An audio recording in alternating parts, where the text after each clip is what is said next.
ñu ñëw ci fédération sénégalaise de football. jël nañ dogal ci Pape Thiaw.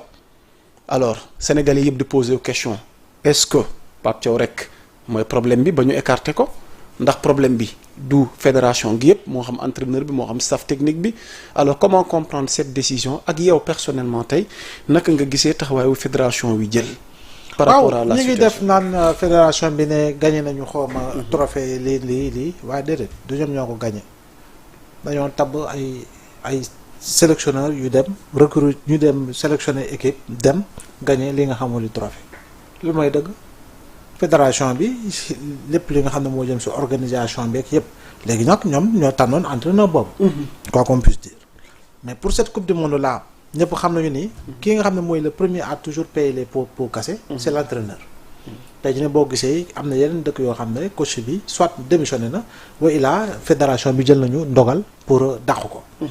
léegi fédération bi nee na nag dafay séparer de Pape Sarr et de Pape Thiaw et de son staff technique. Sénégalais yu bari sàkku nañ ko. joueurs yi également ñu bari si joueurs yi première déclaration yi am na ñoo xam ne dégg nañ ko ñu wax ko. mais fédération bi si wàllu boppam moo taxaweewul taxawaay goo xam ne dafa honorer le Sénégal. en tout cas pour cette coupe du monde là compte tenu de tout ce qui s'est dit je dis bien. parce que ñëpp mënuñu waxandoo ba pare ñu ne ñooñu ñëpp lu ñu wax du dëgg. te ñi wax bari nañu te ñi wax ñu si bari laa wax ay journalistes lañu.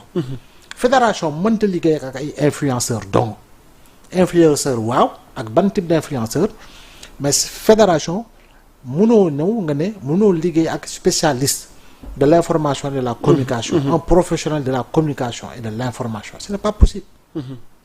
li ñu dégg nag ci Amérique nee nañu ñu yëkkati kàddu jottali ko ñoo ko wax wax nañu fa gis nañu fa ay butéel xawma li leen sis xawma lu mu tudd gis nañu fa ay créatrices de contenu yoo xam ne sakkan va et vient n'importe quoi mbiru bi lu ñu ci dégg bari na ci Sénégalais yi ñu ko waroon jox ak yeneen yoo xam ne dégg nañ ko fa ci loo xam ne am na ci.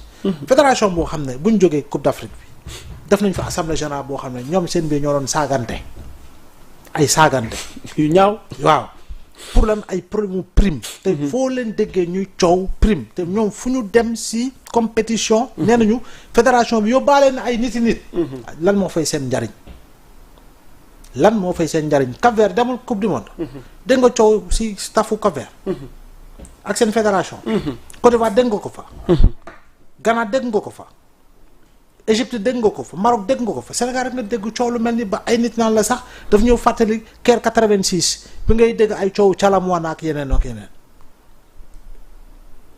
fédération bi dëgg bu ñu fi ñëwee léegi moom vraiment gisuñu sentiruñu ko ñu bari naan non bon on regrette Augustin oui Augustin a fait son temps mais quand même magistère am yii nii ñu dégg ci fédération bi nga xam ne bu ñu ko falee y a tout juste quelques mois. mais mosu ko dégg ci magistère Augustin.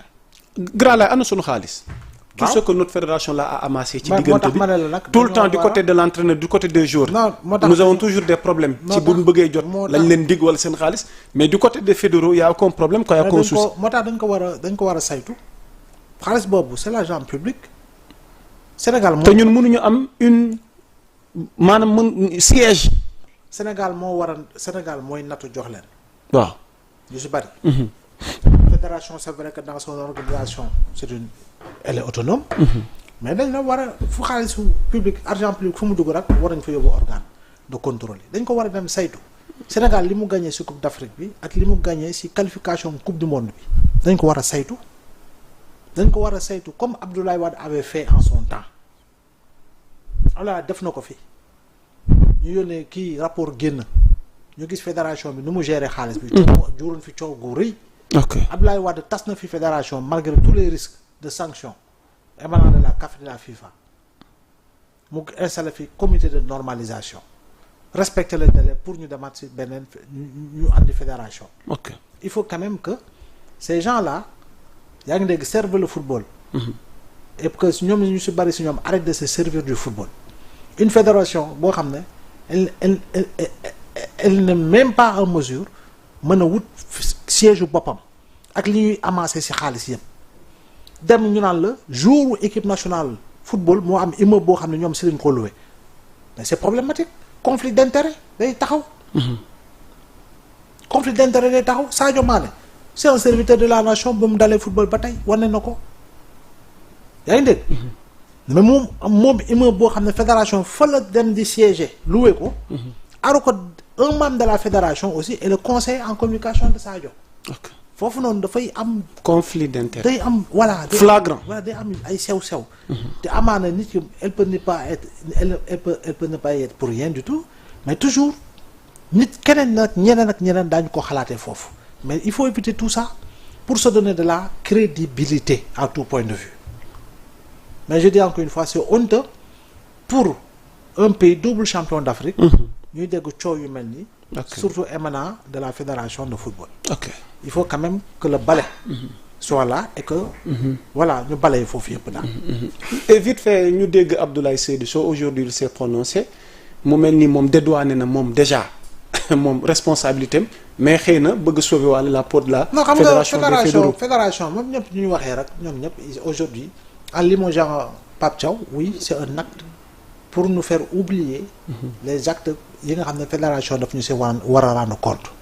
fédération bu mu ñëwee avant sax mu naan jàq naa Pape Thiaw ak staff technique xam lu mu waroon def bilan de la coupe du monde de la participation du Sénégal. logiquement bilan la war a njëkk a def. logiquement bilan sur le plan sportif et bilan sur le plan de la gestion loolu la waroon njëkk a def.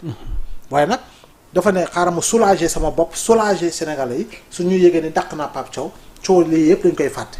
non coow loolu mënut dootuñu ko fàtte les Sénégalais sont mûrs sur le plan sportif comme ils sont mûrs sur le plan politique. kon fédération bi daal jàpp naa ni na ñëpp deg pression. pétition yi nay taqarnaase. ok gars yi nañ ko signé comme gis nga français yi ñu defee pétition pour baalu Mbappé.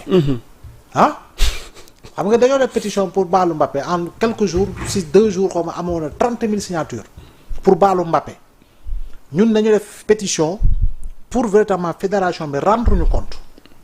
Grand Laye pour terminer fédération nee na lundi moom Abdoulaye Faye il va s'adresser à la nation. dama ne s'adresser à la nation boobu moo ne la si lañ yemul c'est-à-dire que boo ñëwee pour charger l'entraîneur bi nga dàq. ak le staff technique sénégalais yi nee na. peut-être qu'il va se justifier. non fi jaar non il va se justifier. waaw mais dama ne ñoom.